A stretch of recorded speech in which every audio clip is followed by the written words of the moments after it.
Hey, this morning I want to read you the story about the whistling swan and talk about what that has to do with initiative, okay?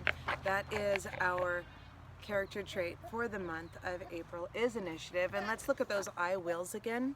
When you think about initiative, what it says here is the definition is recognizing and doing what needs to be done before I'm asked to do it. Then the I wills are do what's right before I'm told.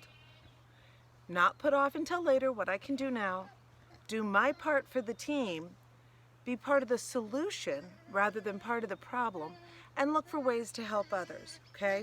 And we've been talking about how important right now it is for you to take initiative for your own education, okay? You need to step up and realize doing my part for the team, doing my work, is what's really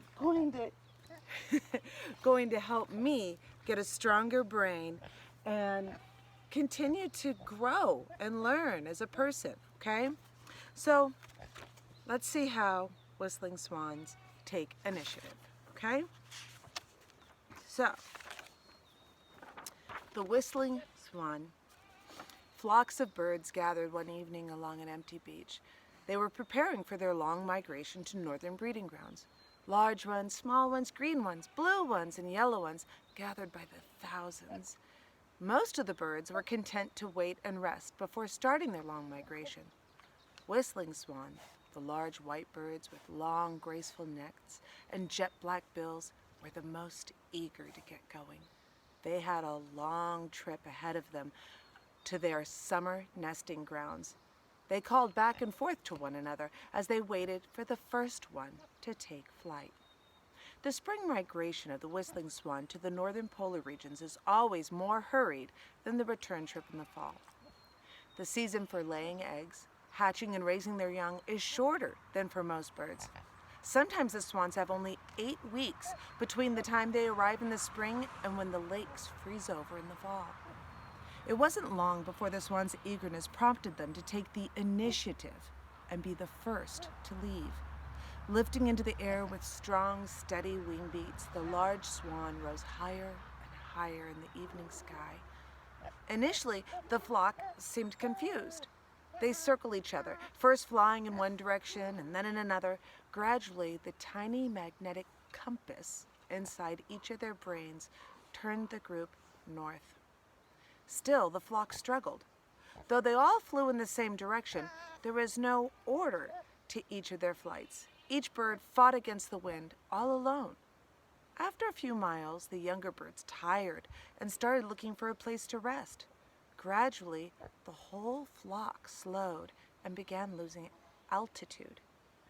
Resting meant losing valuable time. Any delay postponed the hatching of this year's babies and increased the possibility that the young cygnets, that's what you call a baby swan, a cygnet, would be strong enough to fly south in the fall. While battling the fierce wind, the flock made little progress. Then, without any prompting, one of the older, more experienced birds took the lead and flew out in front of the others. A second swan set the example of flying not beside the first, but to the side and slightly behind. Soon others followed. Before long, the flock took on a characteristic V shape, with each bird flying slightly to the side and behind the one in front. Now only the lead bird had to face the wind. Once the whistling swans flew together, the pace quickened. The flock gained altitude. Altitude is how high you're flying. Without the wind holding them back, the swans topped 6,000 feet, and they continued their V pattern for hours without making a sound. All whistling stopped as the swans concentrated on maintaining their position in the group. As the front swan tired, it would drop back into the V, and another bird would take over leadership. A swan flying alone would cover 470 miles in a day, but the flock flying in formation can make it over 800 miles before landing to rest. Because each of the swans took the initiative to lead them in their turn, the whole flock was able to continue the journey and arrive at the nesting grounds with plenty of time to spare. do you take initiative? When you see a need, do you meet it without being asked? Remember the whistling swans and decide to take initiative.